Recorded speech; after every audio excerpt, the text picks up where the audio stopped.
Yeah, hi everybody. Welcome to our CMAP live stream. It's a beautiful Cheltenham morning. Hope everybody's well. Had a great weekend. Really long walk yesterday with my partner. Had a great time. Really refreshed, raring to go for a good summer. So, what have we got planned for you this morning? Then quite a few things on the mortgage CMAP bootcamp. We've got some relevant life assurance stuff for you, which is really interesting actually when it comes to protecting your customers. And I got some tips on appearing on video if you're dealing with clients in that respect. Got a couple of tips that you've probably not heard of before, actually quite unique ones as well. What's been going on in the marketplace? Well, quite a lot. The government's still spending a load of money to try and help us to avoid some kind of recession, which is a good thing as well, of course.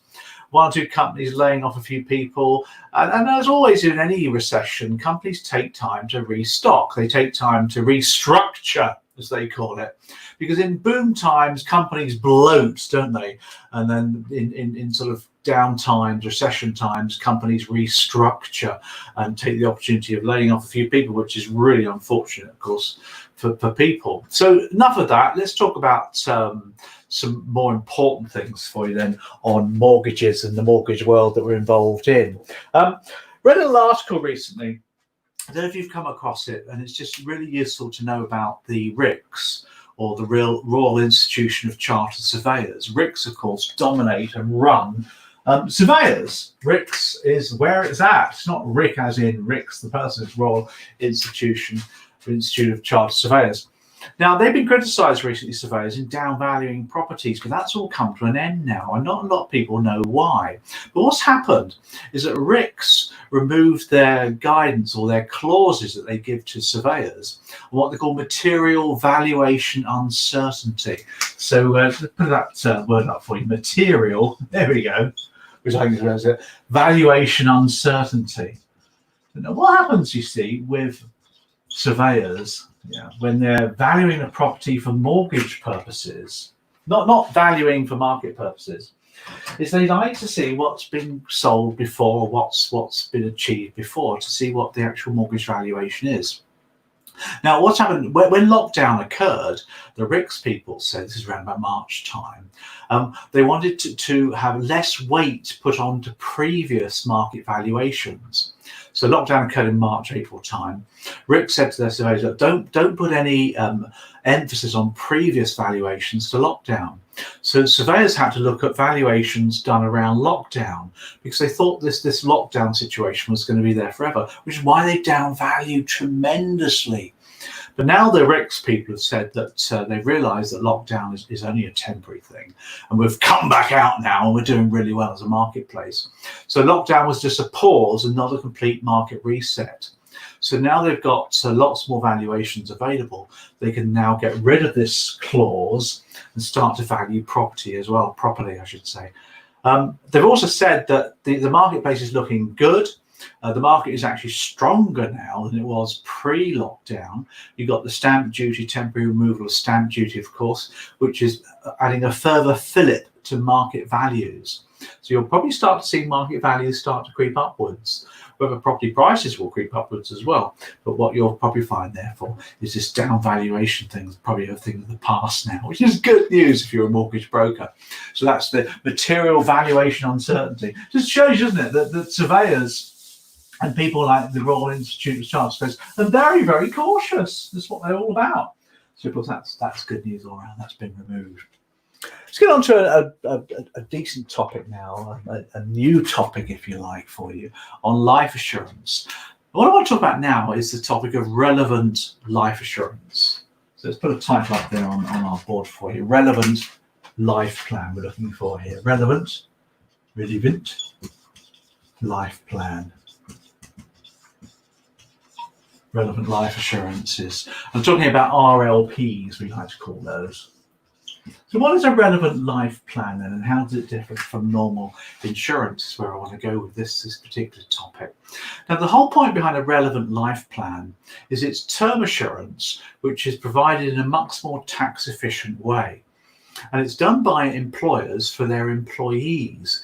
But we're talking here about small businesses, small companies, typically owner-director firms, which of course, we're not talking the big huge companies that would set up some kind of group sort of life assurance plan for their staff, because they've got hundreds, thousands of them. We're talking about small, limited companies. And what you have here is you have the limited company, there, and you have the director, maybe the owner director, or just employees of the company. And the whole point about the relevant life plan is it's a policy that's taken out, it's an individual policy, taken out on an employee's life. So that's the life assured, if you like. This person is the director or the employee or whatever. They're the life assured, but the company is the policy holder. Here we go. They're the policy holder. And the idea is they take out the life assurance policy on the employee as a multiple of their salary. And you can have all sorts of different multiples. You can have up to 25 times, depending on the person's age and health. And that's how the plan is taken out. So it's a straightforward level term assurance, no deviation from that concept. But the policyholder is the company. The company takes it out on the life assured of the employee, so it could be an owner director, and up to 25 times the employee's salary is a huge amount of life assurance. So that's how it's done. Now, what's the advantages of that? What's the main advantages? Well, first of all, the plan is taken out under a discretionary trust. Now, a discretionary trust, if I put it in here for you so you can see this, here's the life policy itself. That's the policy. There you go. That's taken out. A discretionary trust is a normal trust situation where you appoint the trustees and the beneficiaries. And as soon as the person dies, the money is then paid under discretion of the trustees to the beneficiaries. So this person, for example, she has a number of beneficiaries. So she's got quite a few little kiddie winkies there. Let's put the little kiddie winkies in my little picture for you. Now what's happened is this plan is taken out discretionary trust. So there's trustees involved, of course, which would be probably lawyers, solicitors. Person dies, the trustees pay the policy proceeds straight to the beneficiaries, which would be the children or whoever. And that's all done in advance. So that's a particularly good advantage. But that you could do with any kind of life assurance, can't you? But the biggest advantage is that the premiums are paid by the employer. So the employer pays the premiums. So let's just put those in there for you. So whatever the cost of the policy, there you go, is paid for by the employer, by the company. And it's an allowable business expense, so there's no issue around getting corporation tax relief and all those things by HMRC. So your boss pays the premiums. Now, the actual cover itself is not regarded as a benefit in kind, so there's no issue for the employee to pay any extra tax because it's not regarded like a benefit in kind, like a company car or company health insurance, that sort of thing. So it's free for them completely. Obviously, the employer has to pay, but it's totally free from them. It doesn't count towards the lifetime allowance either. So this person has the one or so million lifetime allowance for their pension. This life assurance doesn't cover towards that as well. So that's a good thing too. So if you think about it, it's pretty darn good when it comes to tax benefits. Major advantage, really, isn't it? Now, think about the advantages to you as a broker. Say you've got to take out some life assurance for your client who's taking out a mortgage. Are they an owner director of their own limited company? If they are, then get this thing set up, because the company pays the premium and saves themselves tax on their corporation tax bill, because it's an allowable expenditure. So say, for example, this premium would cost, say, £100 a month. That's over £1,000 that the company pays. They save themselves corporation tax. You're saving yourself sort of 20% or so, 19% tax on it. It's very tax advantageous for somebody that has their own business. It's worth looking at as well. If you're just doing normal life assurance protection, look to see if their company is willing to take it out. And of course, if they control the company, that's all well and good, isn't it, when it comes to it? So it's a great situation where you have a small business and you want to take out some life assurance without the expense of going into a full-blown group life assurance thing that's cost fortunes in fees. Normal brokers, normal insurance advisors can get involved in this policy. There's plenty of companies that do it as well. So that the big life insurance companies take out relevant life plans. It's certainly something you should do. I have one. I have relevant life assurance because I have a limited company, and my company pays the premium. Why not get some tax relief? So that's relevant life plans. Hope that's been useful. Bye. There you go. Shall I what did you? Quite useful that, isn't it, when it comes to it? Relevant life assurance. Okay, let's give you some more ideas to help you now with your role as a mortgage advisor, mortgage broker. And I want to talk about some sales skills coming through now. I want to talk about your business model, really, is where I'm coming from. I want to talk about your business model as a mortgage broker. So let's put up here the business model. I'll give you some ideas around this to move forward your business model. I was reading the paper last week about a number of mortgage advisors. I was talking to a number of mortgage advisors myself, and quite a few of them now have really adopted this online video aspect of dealing with customers, dealing with clients. And they love it to bits because, well, it saves a lot of time. There's one broker who posted something on LinkedIn and said, since I started dealing with my clients via video, I found myself not having to commute, of course, in the morning, so I found myself more time. But I'm not spending 3 to 4 hours a day in the car. Now, can you imagine that? The average mortgage advisor is spending 3 or 4 hours a day in her car, just driving along aimlessly from client to client, because they used to do a model whereby they went to see the client and they sat in their front room and did business. And I understand that. I can see why that is the case. But now they're dealing with video, or at least a majority of meetings via video, they're saving themselves a lot of time. And they like this new business model. Clients are okay with it. They were particularly worried that clients might not buy into it, but clients actually love the video themselves. They've got used to it. Everyone's using these things now. So you've got more and more mortgage advisors now who are operating via video, saving themselves time, money, and doing a really good business. And post-lockdown, obviously you can't generally go into people's houses yet, but you can go to the gardens. I've heard of equity release advisors meeting customers in gardens. And I understand dealing with the elderly population, vulnerable customers, face-to-face meetings are definitely where you want to go. But the point I'm making here is that the average mortgage broker dealing with average people, if you like, can and should migrate to this kind of model moving forward. And you can be in charge of this as well. You suggest to the client, this is the way that you work, this is the way that you operate. You carry out a fact-finding meeting via Zoom, you do this meeting via Zoom or Teams or WebEx, whatever you like to use. And there's one software, one broker I was talking to who uses a sourcing software via their network. It's a sourcing software, CRM system, everything's built into it, with details of the client. And they've actually provided a secure video connection via this software system. So this broker doesn't have to come out of their software, if you like. They can talk to clients via the video. It records the interviews, puts the recording into the cloud and connects it to the client details. So you've got all your records that you ever need without going out of it into a Zoom, which could potentially be difficult on privacy. So we're finding now that the proper software that you take out as a mortgage advisor, you can actually have the Zoom capability or video capability built within, which is brilliant. But what it does do, though, is it makes the broker, the advisor, needing to get good at video. And that's the point I'm making here, really. Now, right now, I'm live streaming to you. I'm standing up in front of a camera and everything like that. And I'm not saying that this is how you would talk to customers. You're probably going to talk to clients by sitting down at a screen. But you've got to think about this now. You've got to think about your situation. If you're dealing with this full time, what does it look like for your client? If you're in your spare bedroom with your unmade up bed behind you, that's not good. You do need to come across a little bit more professional. So here's a few ideas for you to think about. First of all, be careful of your background. You've got to make sure your background, it looks good, it's professional and smart. And if you've got an office, which you really should have, really, if you're operating from home, or some kind of section within a living room or something, make sure you buy yourself some border stuff, some partitions, and partition off accordingly.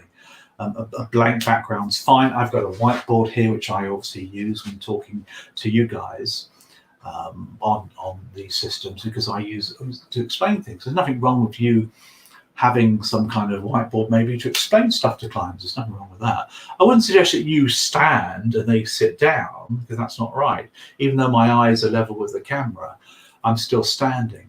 So I would generally want to sit down or have the option of sitting down with clients. I mean, I've got a bar stool there which I can bring across and sit down if I want to. That's much more relaxing as well. So think about your background is key. Even if it's just plants or whatever it is, or bookshelves, or your ubiquitous bookshelf behind you when it comes to it. Two main things to think about. Firstly is lighting. Think about this as a mortgage advisor, lighting. Now, if you've got lighting, then it changes everything when it comes to video. And we're talking here about lighting techniques now. Now, there's a couple of things here that you can think about to make it really easy for you. The first one is natural light. Natural light.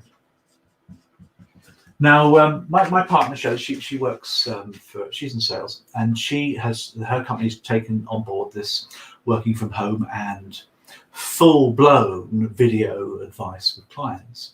And we redecorated the spare bedroom here, and she operates from that room. Now, we put her desk so that she was in front of the window. Now, the window, of course, provides natural light.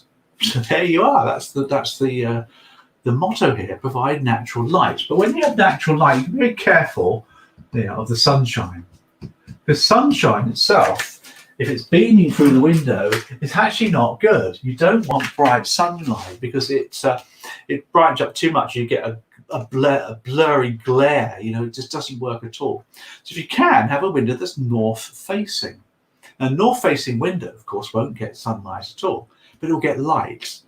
And if you studied artists and they have their studios up in the lofts, they've all got north-facing natural light when they do their painting, because that's the perfect light you can have. But you may not be able to move your room across so that you have north-facing natural light. So it's possibly an option that you've got.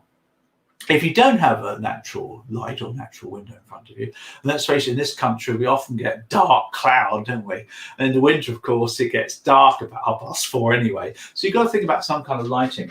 So what you might want to think about is some kind of ring light. Now, a ring light are these lovely little devices that are circular, like a tire. And in the middle of the ring light, you have your webcam or your phone, whatever you use. So say you've got a laptop down here as your laptop device itself, but you have a webcam which is connected to your eye level. So your eye level with the customer, and there's your webcam. And the ring light kind of attaches itself to the middle there, and your camera is in the middle. Now, the ring light's nice and smart because you can turn it up or down according to the brightness you want. And it lights up your face really well. They're not expensive, couple of quid is all they cost. It's worth looking at that as an option, as a ring light. And if you do want to get a ring light, it lights up your face, but you'll then want check lights or side lights. You want a side light that lights up the side of your face, maybe to get a bit of an angle. But if you can light up the back of your head, some kind of there, it then creates this kind of illusion that you're there and the background's fairly blurry. It sets you out in the camera. And with a decent background, that's pretty much all you need to think about when it comes to lighting. So think about that, because you do need to look good on camera, professional, together with it, and that's not going to cost you an awful lot of money. So a ring light would certainly be one to think about initially for you. Here's the other rule for you. I'm going to finish this one off now, because we're going to wrap this live stream up for you. And a lot of people know this one, so this is a real secret that only you guys are going to have today. So let me draw the screen on the computer. So let me put the screen over here so you can see this. Here's your computer screen or laptop screen or whatever you've got. And when you're seeing somebody on Zoom or video or WebEx, whatever it is, you have this thing called the rule of thirds. Now, the rule of thirds I talk about a lot, really, which comes in two parts, really. There's the vertical thirds, where you tend to put yourself, but you need to be balanced. So let me give you an example of this. I'm just going to red pen here so you can see this visually. So move across here, you can see this. Now, the first one is the vertical thirds. There you go. I've split the screen into thirds, into threes. Now, the whole idea is you as an individual appear here in one of the thirds, either left or right, but you balance it with a plant or a painting or something like that, and that's fine. You can do that, but a lot of people are not too worried about that. That's the rule of thirds. But that's the vertical one. The one I want you to think about now is the other one, is the horizontal rule of thirds. And you'll think about this now. So let's draw this across. There you go. There's the same concept, but done on the horizontal. Now here's the rule. Your eyes need to be on or above the top third there. So there's your nose and your face, and there's your face there, and your shoulders, and there's your hair. You look amazing, don't you?